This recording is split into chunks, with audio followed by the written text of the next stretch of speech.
So I just saw a new movie out of Sundance called The Greasy Stangler. Yes, this is a real movie. And I watched it. That's what I am. I'm a cheesy old cornball. I kinda like it. Hey!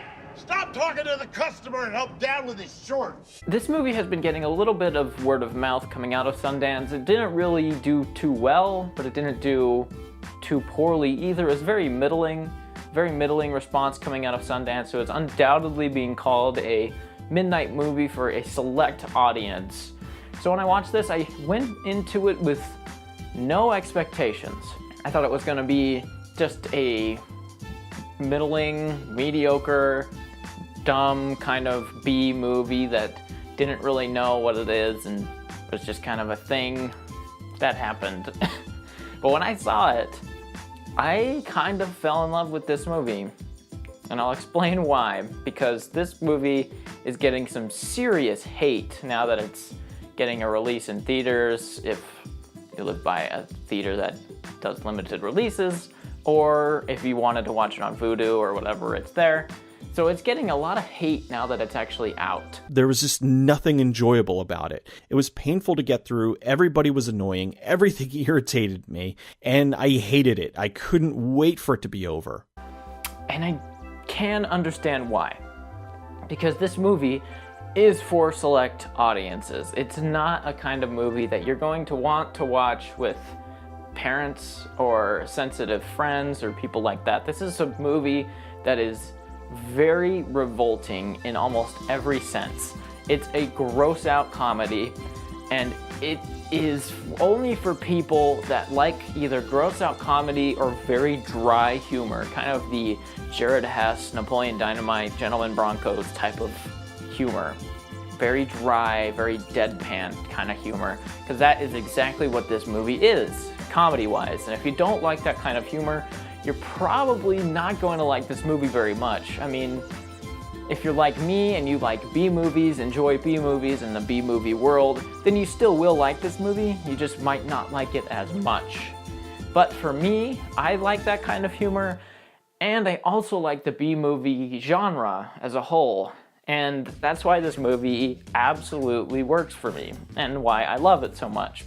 What it feels like to me is a love letter to cinema, a love letter to these B-movies. It is intentionally bad. It is intentionally poorly acted, poorly written, and just nonsensical. And when you see a movie like this, for example, Birdemic Shock and Terror, it's a terrible movie, but it's hysterical because the filmmakers were trying to do something. They were genuinely trying to make a movie, and it is so incompetent that it's hysterical. And then Birdemic 2 comes out, and they were trying to make a bad movie, and they're still incompetent. So it just is boring and terrible and just lackluster and everything that Birdemic Shock and Terror 1 should have been, but it wasn't, because they were genuinely trying. So when I started watching this movie and started to realize that they were going for an intentionally bad movie, I was kind of blown away by how much I like this. Because, like I said, it doesn't happen very often when a movie is intentionally bad and works. And this movie works on every level for me. It's shot very well, surprisingly. It's very competently shot. There's some great looking wide shots, there's some great close-ups, there's some great camera movement. I was impressed legitimately by the camera work and the soundtrack. The soundtrack is something like I have never heard before, and it is bizarre, which is probably the best word to describe this film. It is just a bizarre movie. Everything in this movie is just absolutely nuts, and I love it. Like I said, there are a couple things that were intentionally bad, and then there's a couple things that were actually impressive, like the camera work, the score, and the directing, and the performances.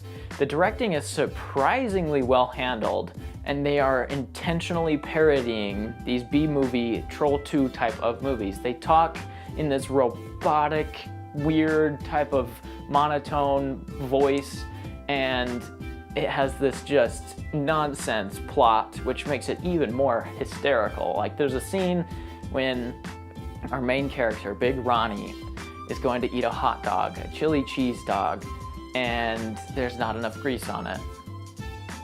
So again, if you don't like this kind of humor, if you don't know the B-movie genre that well, if you're not a fan of B-movies, you will hate The Greasy Strangler. You will absolutely loathe this movie because it is everything that you are not a fan of. It is dry, super dry, and it is a B-movie through and through. It's a midnight movie. Everyone in the movie is great, and that was what was shocking, is that this is a no-name director.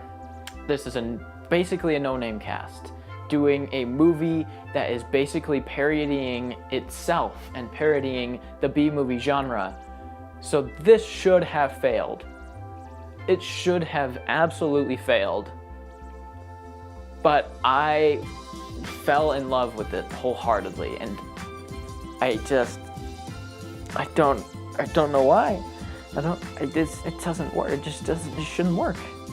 If it wasn't trying to parody its bad movies, if it wasn't trying to parody itself, if it was just an intentionally bad movie, it would have been bad, like Birdemic 2.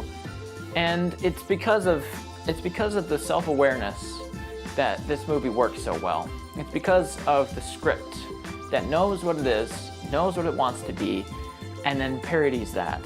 And there's some great characters in here that are completely unforgettable in A, some of the worst ways possible, and B, some of the best ways possible. Like our main characters, Big Ronnie and Big Braden, the father-son duo. They just work.